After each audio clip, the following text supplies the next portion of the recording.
Chapter 570, Festival. On Aquina Street, a two-story ceremonial boat crafted from wood, cardboard, and adorned with ribbons rolled forward, propelled by 4 sleek horses. This intricate vessel mimicked the governor of the sea's boat, designed to economize materials and size, allowing horses to guide it through the city.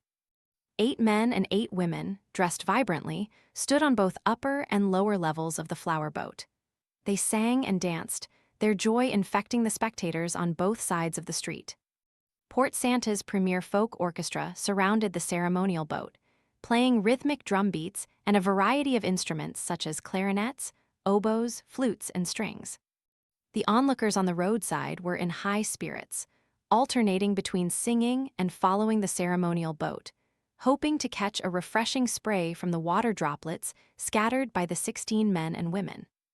Observing the scene from the 5th floor of the Salo Motel, Lumion sensed that the sea prayer ritual had evolved beyond a mere sacrificial ceremony. Excluding its core aspects, it had transformed into a city-wide folklore festival.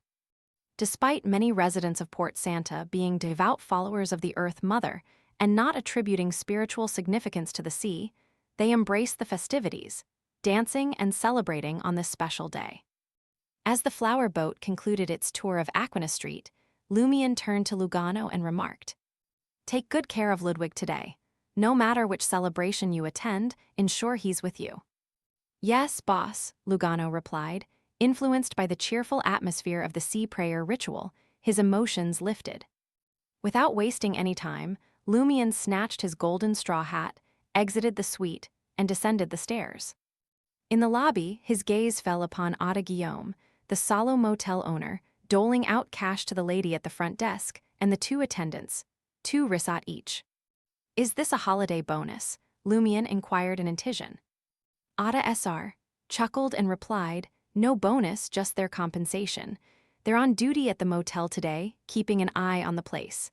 They'll miss out on the sea prayer ritual and other celebrations. I'm heading to the docks to see my little cabbage dance." "I'll be there too," Lumion said with a smile, embracing the festive ambience once again. If the sea prayer ritual lacked mystic elements, Lumion would have fully immersed himself in the festive atmosphere, reminiscent of the few years of Lent he experienced in Cordu. Exiting the motel, Lumion leisurely strolled towards the harbor, taking note of Port Santa's residents bedecked in their most glamorous and festive attire.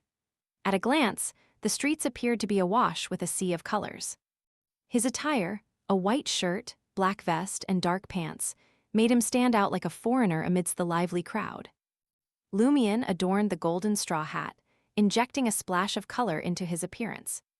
The rhythmic chime of bicycle bells accompanied the passing of wooden crate-laden bicycles. Vendors energetically peddled popsicles of various flavors to eager citizens anticipating the sea dance and boat race. Observing the 2 segments with a relaxed demeanor, Lumion savored the festivities.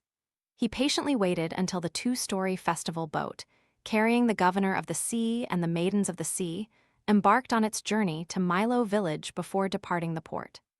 Choosing to abstain from other citizen-organized celebrations, Lumion sought refuge in a public washroom within the nearest department store, slipping into a cubicle.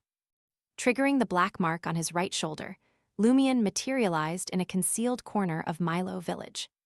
Shifting into a shadow creature, he seamlessly infiltrated the Oro family's blend of ancient and modern architecture, arriving at Juan Oro's bedroom.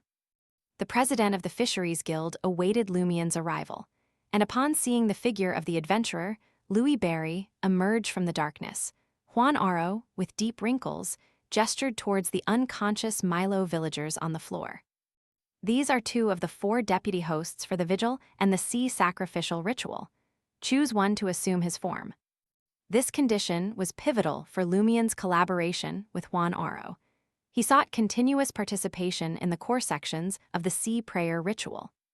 Initially hesitant, due to the inability to deceive other sea spawn and introduce a stranger onto the ship, Juan Oro only agreed to allow Lumion to infiltrate the governor of the sea's residence before the vigil ritual, observing it discreetly. However, with Ultraman under suspicion as a key figure in the Fisheries Guild, Lumion seized the opportunity when Juan Oro required cooperation and assistance, showcasing the abilities of the Lai earring. Thus, Lumion devised a plan to disguise himself as a specific deputy host and gain access to the ship. After studying one of the deputy hosts for a few moments, Lumion adorned a silver earring. He replicated the appearance of the chosen deputy host, seamlessly blending into his guise. In no time, except for his clothing, there was no discernible difference between Lumion and the deputy host. "It's my turn," Juan Oro said in a deep Intisian voice. He decided to take on the guise of another deputy host and personally board the ship to avert any potential mishaps. Concerned about Louis Barry's involvement in the sea sacrifice and wary of lurking enemies employing unknown methods to cause trouble, Juan Oro believed that everything would converge during the sea sacrifice segment. Boarding the boat covertly would enable him to address unforeseen circumstances in time, delivering a strategic surprise. Juan Oro harbored suspicions that Louis Barry might be an accomplice of last year's saboteurs, his prior actions serving as a ploy to deceive them and allow him to openly disrupt the ritual at a crucial moment. Lumion casually tossed the Lai earring to Juan Oro, who proceeded to change into a dark blue robe embroidered with various sea elements. Upon donning the silver earring, Juan Oro experienced a remarkable control over every detail of his body. Attempting to adjust the wrinkles on his face, he observed himself becoming 10 to 20 years younger in the mirror. Despite his potent and diverse Beyonder powers, the president of the Fisheries Guild couldn't help but marvel. "How magical!" After completing his disguise, Lumion pointed at the unconscious deputy host. "Who's responsible for keeping an eye on them and preventing their appearance before the sea prayer ritual?" "My wife," Juan Oro replied, already prepared. She, a former Maidens of the Sea and the current matriarch of the Oro family, possessed considerable strength, while she hadn't participated in any ring. Making rituals, she was a trusted individual who wouldn't divulge secrets. Lumion redirected the conversation, inquiring, "As the president of the Fisheries Guild, won't you be suspected if you don't wait for news of the successful sea prayer ritual with the other committee members?" "No, I don't go every year. I can also wait for news at home, and my wife will pretend to be me," Juan Oro stated, pointing at Lai on his left ear and removing it. After confirming the details, Lumion inquired further. "Have you investigated any of those who nearly died and came back to life, or have their personalities undergone a significant change?" These individuals were key members of the Fisheries Guild Familiar, with the specific design of the Ring of the Sea Queen and the complete details of the sea prayer ritual. According to Franca, every member of the Curly-Haired Baboons Research Society was a soul from another world, having resurrected in recently deceased human bodies. This information could help identify who might be Ultraman. Juan Oro slowly shook his head. "No, at least not in my memory. Time was tight, so I couldn't investigate them one by one." The rejuvenated elder, now appearing in his prime, continued, "Remember, your name is Brian now. My name is Jorge. If you don't understand what others are saying later, it's fine. I'll hint at you. When you need to answer questions, I'll help you." "All right," Lumion maintained the pretense of not knowing Highlander. In reality, having extensively studied under the effects of the language comprehension charm, he had already mastered more words and grammar. While still unable to fully comprehend others' words, he could grasp key words, tense, and the active and passive voice, allowing him to roughly understand the meaning. Expressing himself with short sentences and simple structures presented no challenge. Clad in the dark blue robe of a deputy host, Lumion entered the governor of the sea's residence, guided by Juan Oro, who no longer staggered.